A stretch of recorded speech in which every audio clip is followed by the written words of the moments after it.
If you see something, let me know down there!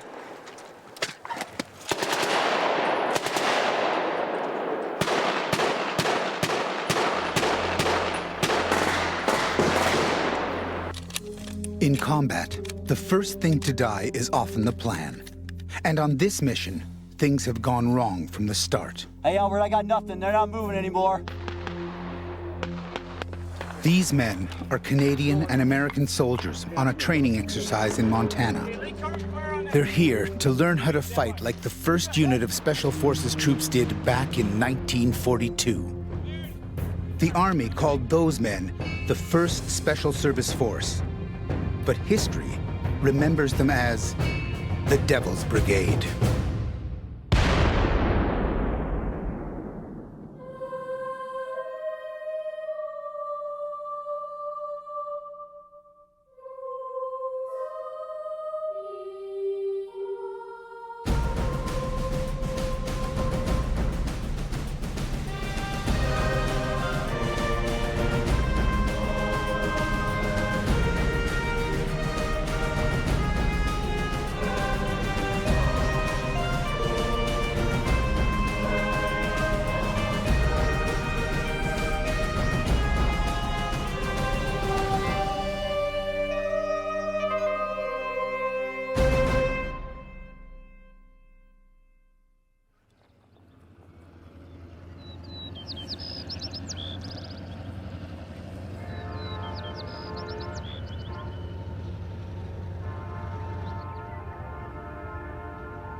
Summer, 1942.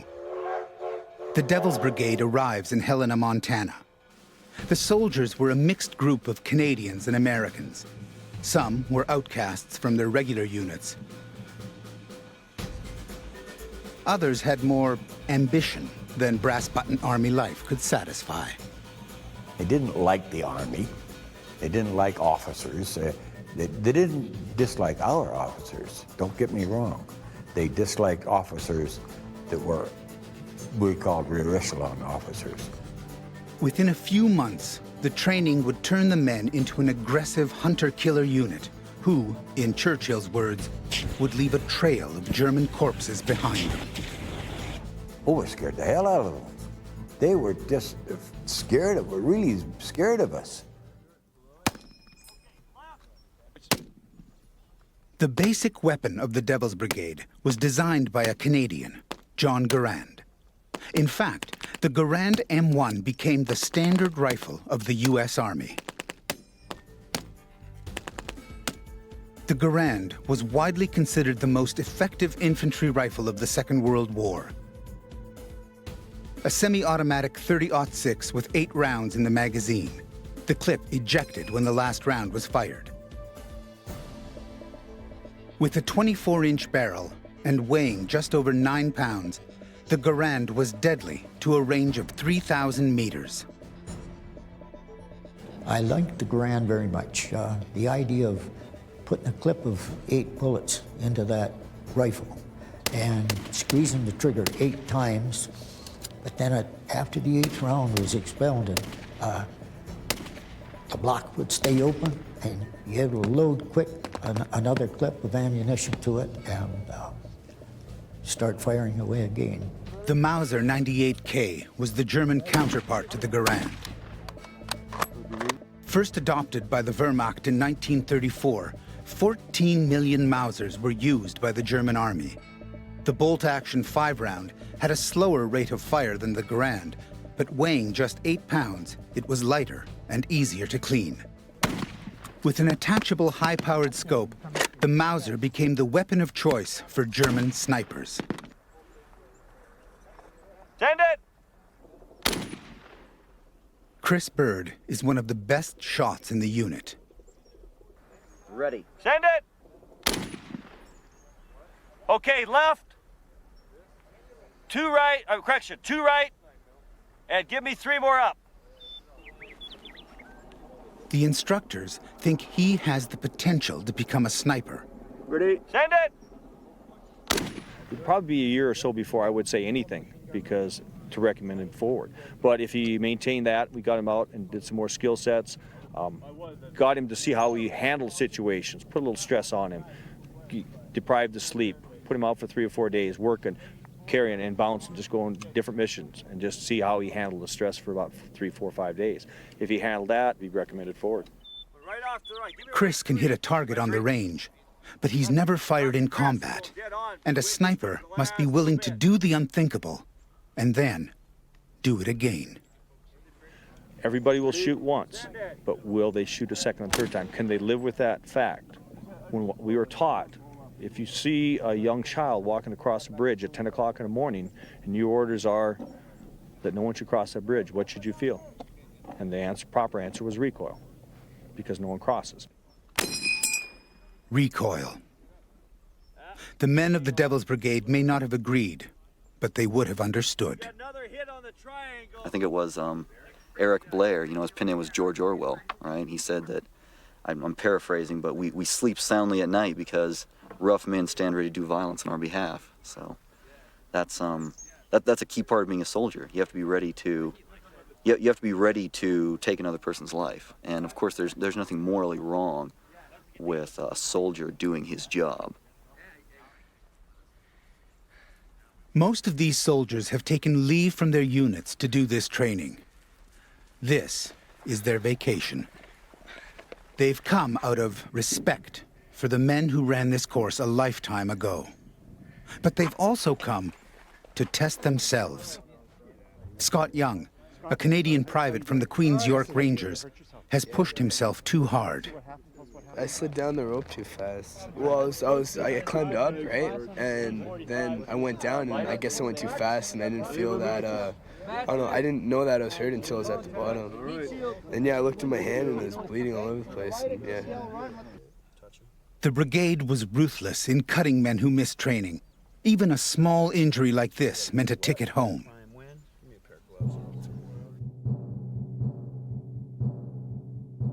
2 months after pitching their first tent, 259 Canadian officers and men had been returned to their units, almost half their original number. Many went home on stretchers. Didn't matter who you were. If you had a broke a leg or broke an arm or something, you were gone. Our commanding officer, Colonel McQueen, he was a great guy. And he made his first jump and broke his leg, and that was the end of him. By the time you would have healed, the training was gone. It was on to something else.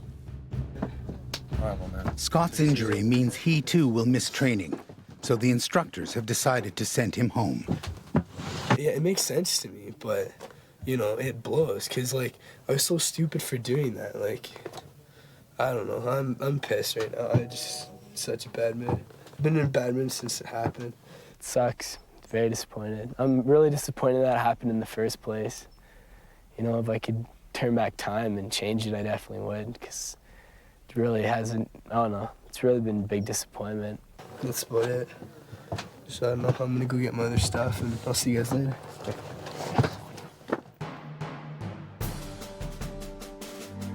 As the summer of 1943 wore on, the Devil's Brigade, created to destroy the Nazi heavy water project, a mission cancelled at the last minute, spent its days keeping fit and doing public relations. Although the men had developed a strong affection for Helena, where many would settle after the war, explaining the flamethrower to housewives was not what they'd signed up for. And I'm sure that our commanding officer was afraid that if he didn't find us something for us to do, we would, you know, we'd lose it. We'd lose the esprit de corps, we'd lose the desire, etc. He had to find something for us to do. But matters would take a life of their own, courtesy of the Imperial Japanese Navy. Following their victory at Pearl Harbor, Japan expanded aggressively across the Pacific, sending occupation forces as far west as the Aleutian Islands, off the coast of Alaska.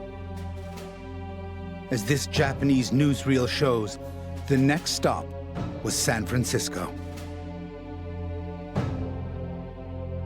These Japanese commandos were the first invaders to set foot on American soil since Canadians did in the War of 1812.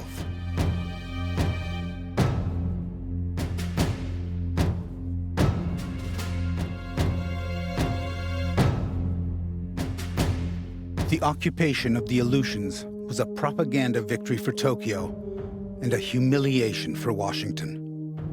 The Devil's Brigade was ordered to get them back. Allied intelligence estimated as many as 12,000 Japanese troops held the main island of Kiska. With the memory of the bloody battle at Guadalcanal on their minds, the brigade expected a fight to the death. And we were quite prepared that we would lose a lot of people if the Japanese put up the same kind of fight. At the spearhead of the invasion, the Devil's Brigade 1st Regiment led the assault in an armada of rubber boats, while the 2nd Regiment, the airborne unit, waited nervously.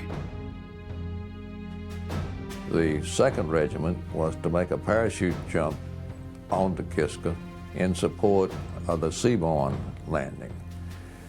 And I was in the 2nd Regiment, so we prepared for the jump. We got on the planes around 2 or 3 o'clock in the morning, waiting for the dawn and the call to come.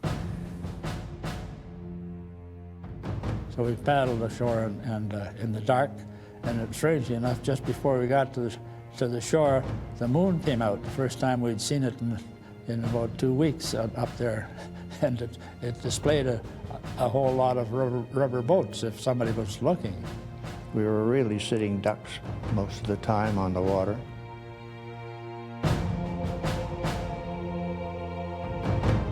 And on the way up, we passed a Japanese machine gun position which had been vacated. And I thought as we went by it, thank God there isn't a Japanese machine gunner in there because we'd all be dead. The only enemy soldiers the men came across were casualties of the naval bombardment. After all those months of training, the Devil's Brigade took Kiska without firing a shot. The Japanese were gone, leaving still warm coffee and boxes of weather equipment. The call came that the Japs had gone and we did not need to make this jump, which was very good news because I pictured myself floating around in the cold Bering Sea. Once the beachhead had been secured, other units came ashore. Less well-trained and expecting to find an enemy behind every rock, they fired on themselves. That first night after we were relieved, we had pitched our pup tents and were trying to get to sleep, and we heard all this machine gun fire all night long, and you know, it was dark and foggy, and these guys up above that had taken over from us were just trigger happy. They were shooting their own people. I counted 13 corpses come down the next morning, but there were a lot more than that. 32 men died on Kiska, victims of friendly fire. The Devil's Brigade took no casualties, but lessons were learned. What I took away from Kiska was that no matter how careful the planning is, there's always the unexpected. Although the unit was still not bloodied, the Kiska adventure served the men well. In the months to come, they would meet an enemy who would not cut and run, but would engage the brigade in some of the bloodiest combat of the Second World War.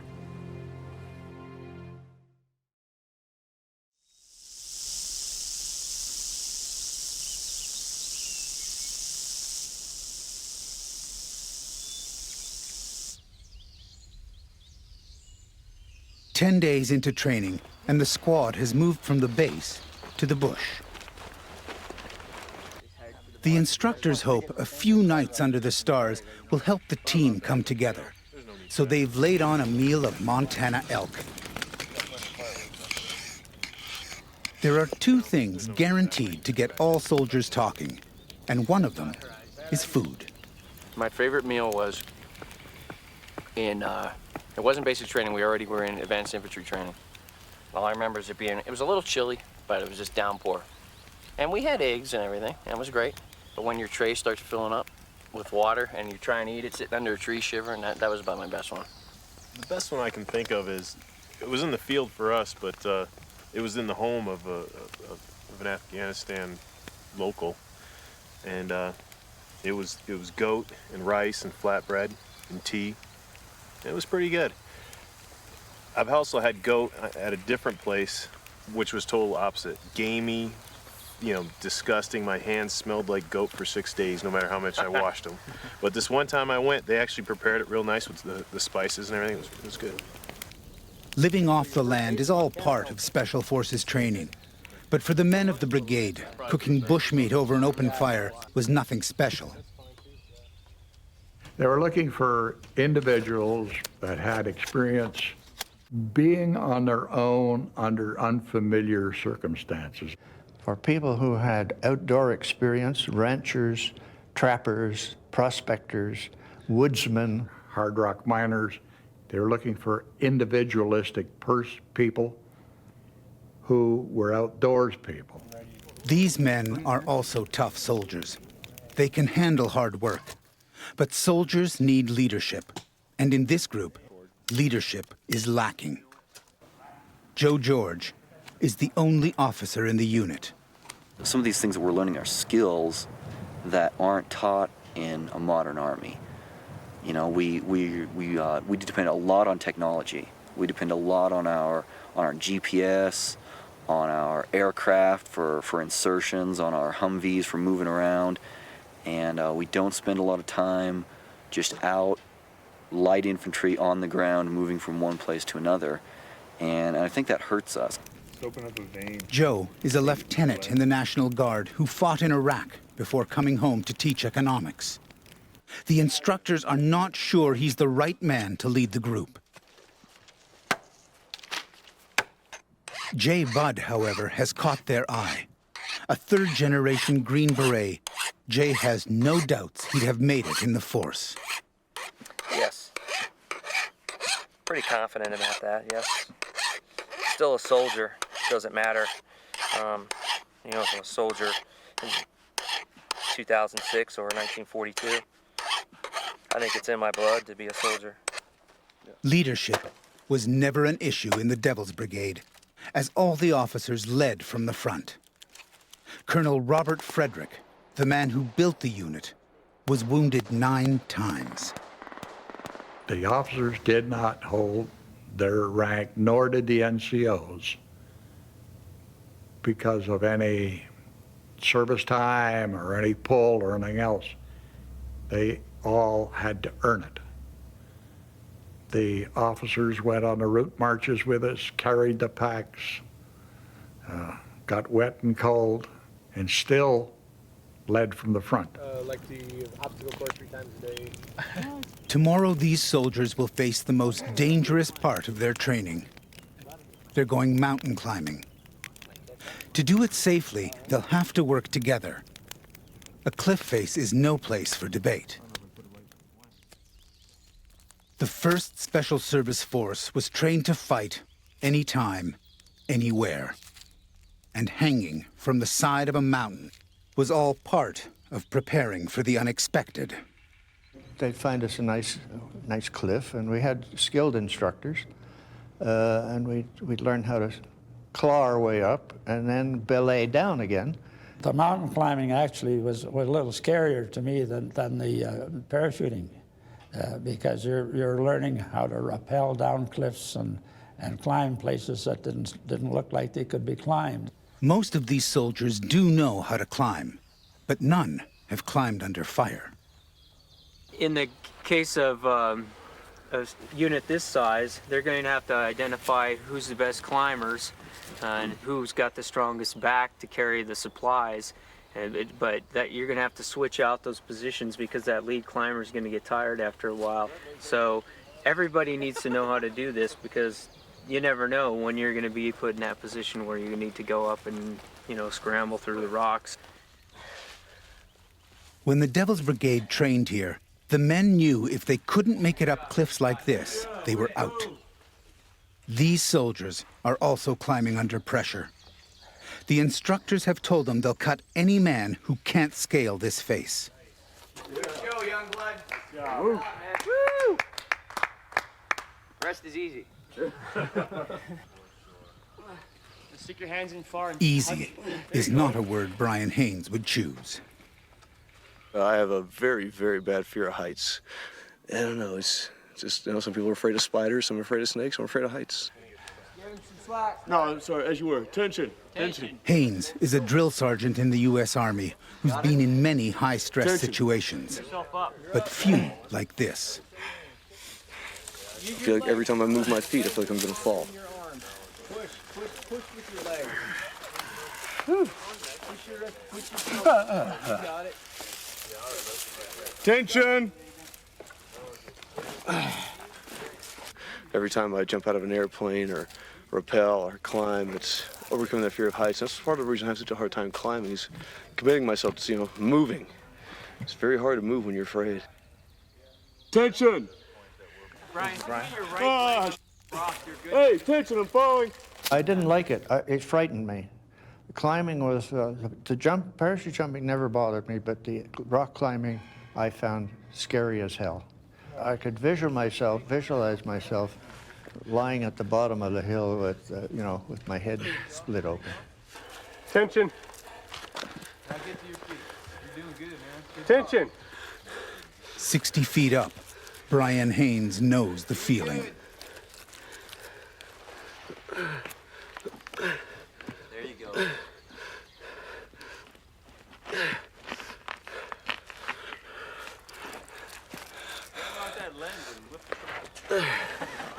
Tension.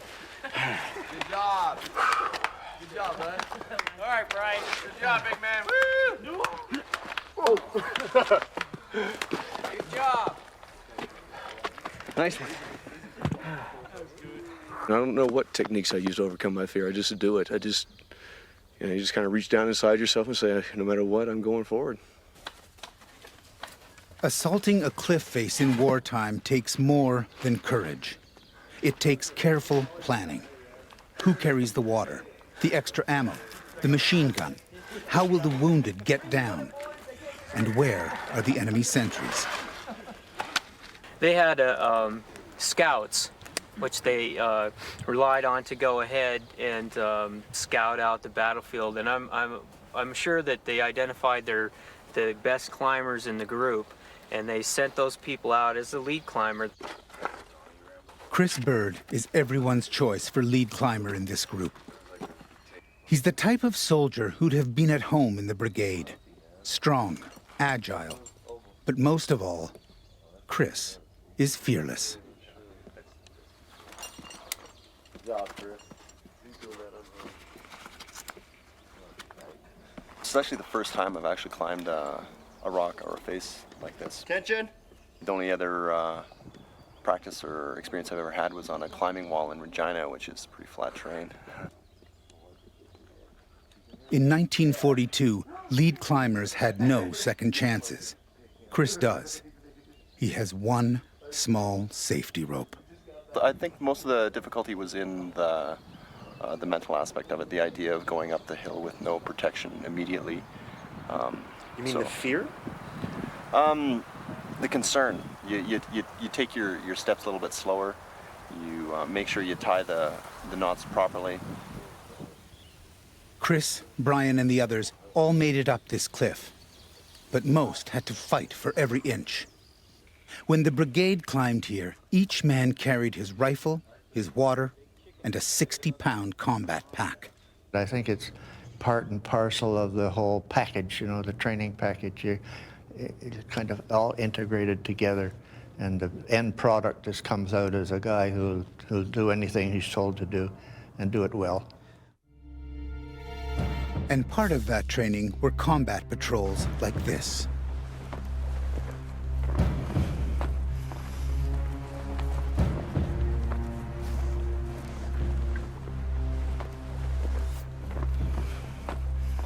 The soldiers have been ordered to scout a local bridge, but the bridge is defended by a unit of the National Guard familiar with these hills, and the squad is aware of the potential for an ambush.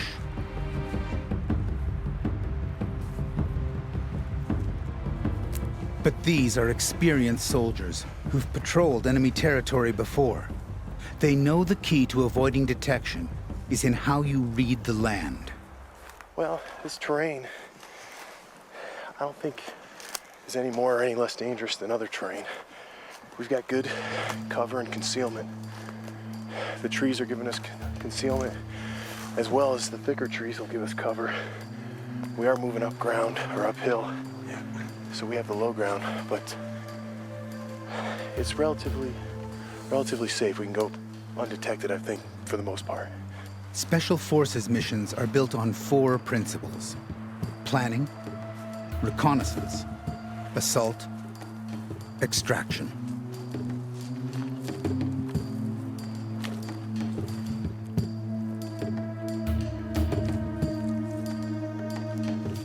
These rules are the same today as they were in 1942. Technology can provide an overview, but there is no better way to evaluate an enemy position than by putting human eyes on the target.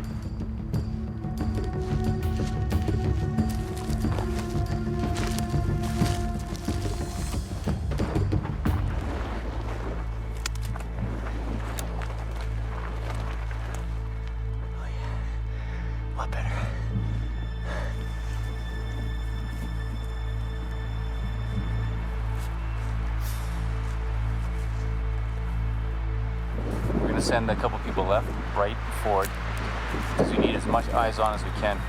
And here we can see 3/4 of the bridge, but not the first quarter. So we're going to send somebody on our left flank so they can observe at a better angle, and somebody on our right flank.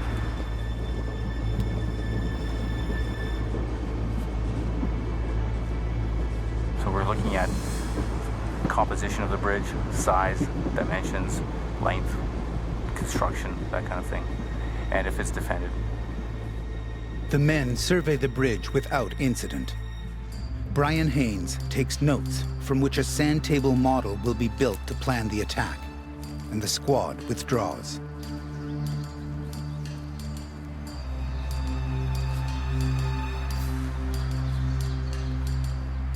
This patrol has gone well.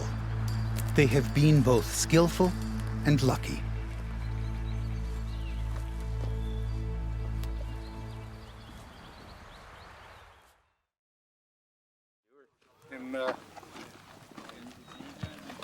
Where we're shooting from, Bud, is in front of the sandbox. These soldiers all know their way around guns. Some have fired in combat. A few have killed. How many shots? Each man thinks he's the best shot in the unit. The instructors have decided to find out. They will test them. First up is the Green Beret, J. Bud. Way high.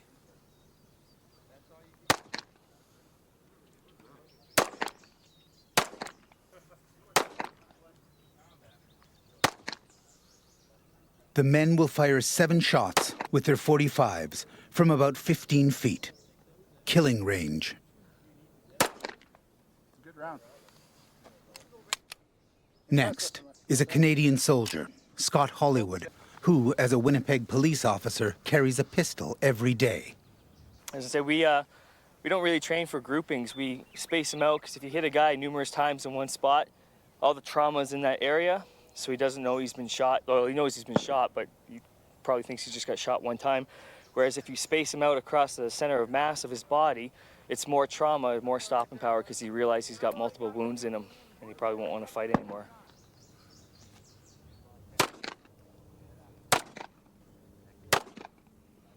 That one missed the target. Loosen your grip and regrip your front. There's oil all over the handle. That's as good an excuse as any.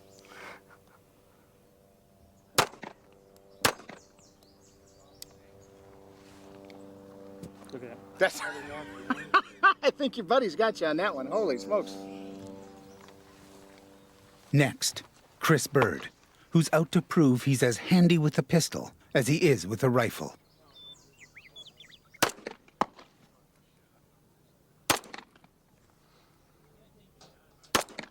Bird, you're a hell of a climber. You can't hit the broadside of a barn. That's better. Good job. Good job. Oh, man. Not good. I think I'm the only one that hit the center, though. These are my first 3 that I pulled, and then these are my last 4.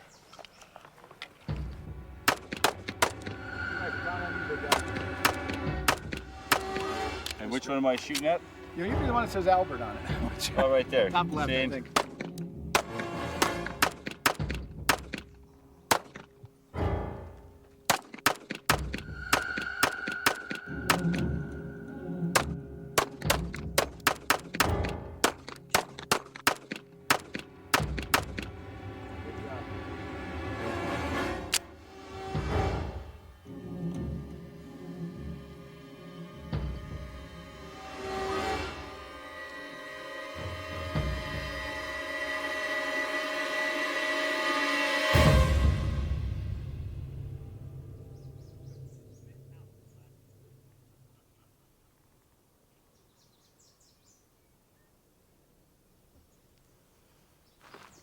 You know, it's kind of a contrived situation. You know, in a combative situation, you want a quick draw and put some rounds down range, try for 2 in the chest and 1 in the head. Joe George, the thinking man soldier, has found an advantage. He's realized there is no time limit between shots.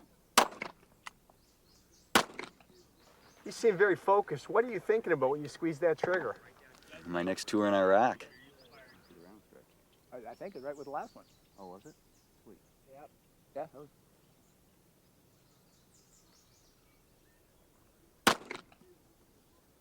Okay, you're starting to breathe a little.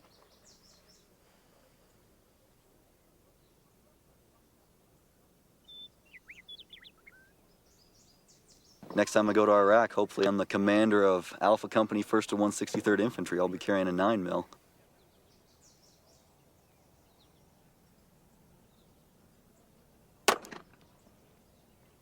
Okay, that's damn good shooting there, Joe. One you threw up here.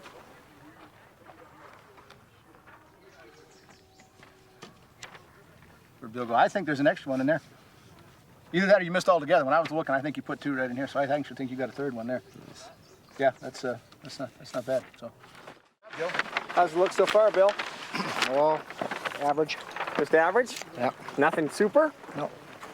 Bill Wolf, the hand-to-hand combat instructor, has gone along with this competition reluctantly. He believes soldiers should be taught to shoot by instinct, to kill by reflex. Say, it's not how you train soldiers. It's how you train people to die, okay? Because you don't have that much time to stand there and take a sight picture all day long. You're gonna have bullets coming at you, so you gotta be quicker and you gotta be more instinctual. What we did here is a target shoot, but it's not the way to survive in combat, all right? You all know that. We've talked about it. You did your instinctive shooting with pistols. That's the way you survive a shootout. One of our best scorers here was the LT, or George. It took you 3 minutes to fire off 7 rounds. You know, 3 seconds is a lifetime in a firefight, okay? All right, guys, so I guess our winners would be, who's the top dog there? Sergeant Wolf, did you decide out of this mess? LT. You the man, LT. Good job. Plenty of time. Good job. LT, if you can do that in combat with bullets coming after you, I'll follow you anywhere. There you go. Morale is crucial in any group of soldiers, and Joe's victory is met with humor and respect for outthinking them all. The bridge assault is on for tonight. Joe George has been given a chance to prove he can lead it. So our demo plan is, first of all, to crush or use cutting charges on the bridge on this span at this junction, here, and here. That will separate the top part of the bridge from this support. The team won't actually destroy anything, but they will have to overpower the sentries and plant dummy explosives on the trestles. When the brigade did this type of training in 1942, most of Montana knew the force meant business. We'd had intensive demolition training. We learned how to place charges, and we also learned the use of TNT and the use of dynamite sticks.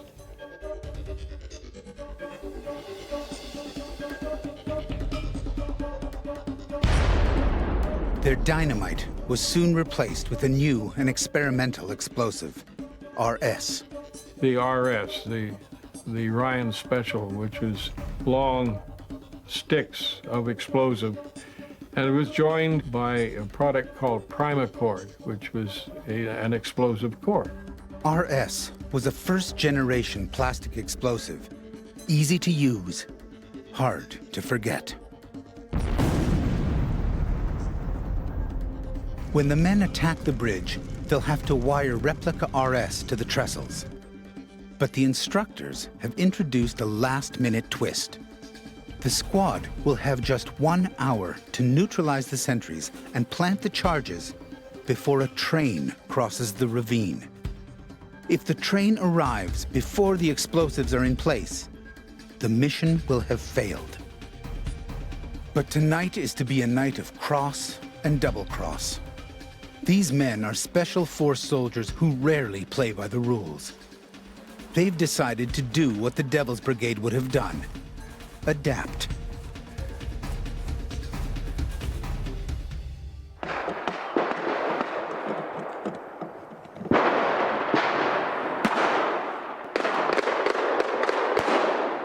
Afraid the instructors have tipped off the National Guard, the squad has begun the attack early.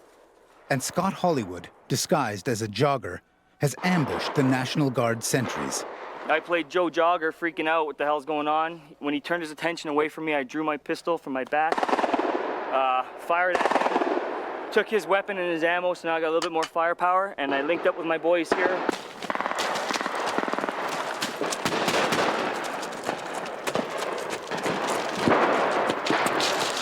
Got you now, biatch.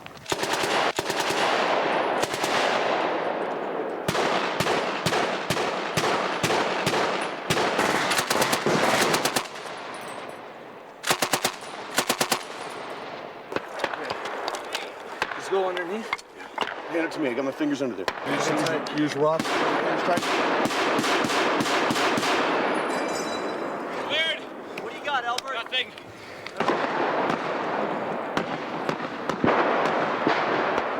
Okay, I got him.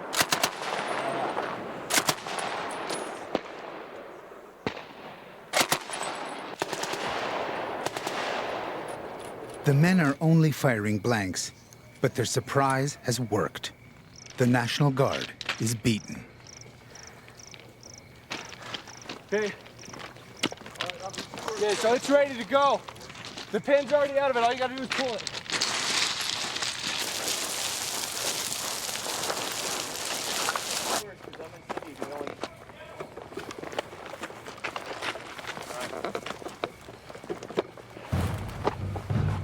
Ready? We're gonna rig this up. This the one? This is ours. You got anything? The squad is now fighting the clock. The 1 hour time limit is tight. So Joe's elaborate demolition plan is dropped in favor of simply getting the job done. Just getting these lined up, bro. Whenever you're ready.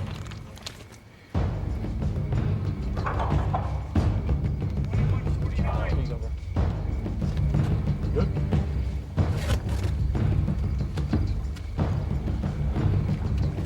Stand. I think we're gonna have some slippage. Got it? Up top, Charlie's gonna derail the train. Albert stayed up top. He lit that when the train was 2 minutes out, and it was a 1 minute fuse. So to go off 1 minute before the train hits the rail, they'll have no time to stop. It's gonna derail. Now the charges on the trestles we're having a little bit of a problem with, but we still got them in time. They're not as pretty as we'd hoped, but they're gonna work. And the fuses are burning on trestle 3. We gotta rig it. Where's Albert at? Devil 3. All right, Albert. Let's go, Albert. Joe, who's that? Joe. Joe, come on. Go, Joe. Gotta move. It's gonna go. Go. Let's Okay, no more. You guys go. Let's go. Spencer! No more, go. Where's Spencer? Let's go. Come on. Come on, Spencer. No more talking, go. 8, 9, 10, 11. Albert, you're 12. Let's go. We're good. We got it. Let's go.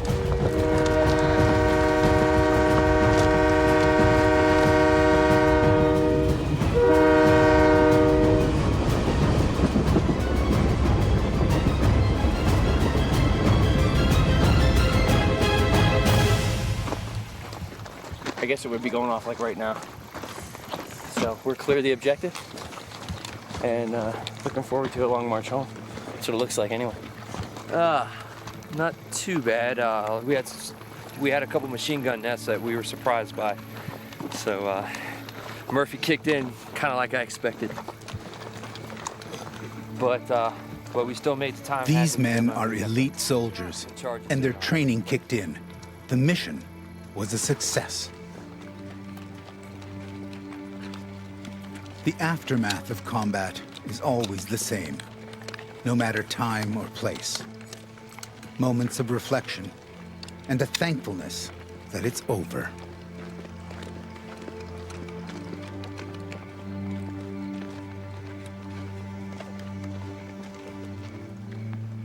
Some of these men have fought in firefights in Afghanistan or Iraq.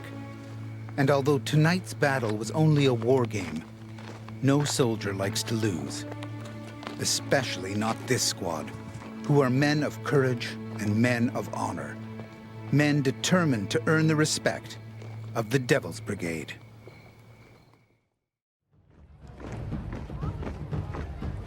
By the late summer of 1943, the Devil's Brigade had become a superb fighting unit. Colonel Frederick had done his job. But earlier in the year, the Devil's Brigade had been locked in purgatory without a mission of their own. So Frederick had done the one thing fighting men hate to do. He'd written a memo. Unless employment is found in the near future, the force should be discontinued. Frederick's memo had ricocheted from Washington to London, where it landed on Churchill's desk. Long a supporter of special operations, Churchill was not happy. He wrote, "On no account dissipate the force. It may alter the whole strategic position of the war." To which Roosevelt himself responded, proceeding vigorously. Frederick's gamble had paid off. The Devil's Brigade was going to GI heaven.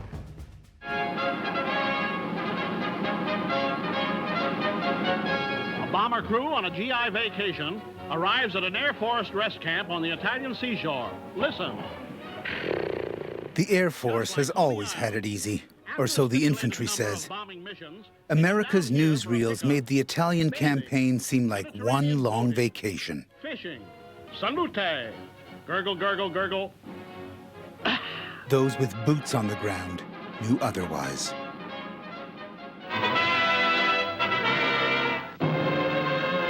Infantrymen of the 1st Special Service Force carry out a successful daylight raid on an advanced German position in the Anzio area. Men surround the German outpost in no man's land. This position is 400 yards in advance of the enemy lines. In the mud and blood of Italy, in a dozen battles, over 100 hilltops, the men of the Devil's Brigade would earn their medals and build their reputation. But they would pay a terrible price. And the fog lifted a minute, and there was nothing but bodies around, which hadn't even been able to remove them. Well, going past those dead guys was, I think, the sobering moment for everybody. Then is when you start realizing, hey, that could be me. Yeah, I sort of went this way and he went that way. I knew he was dead. Guy gets hit with a close mortar bomb in the open. You don't need to look for a pulse.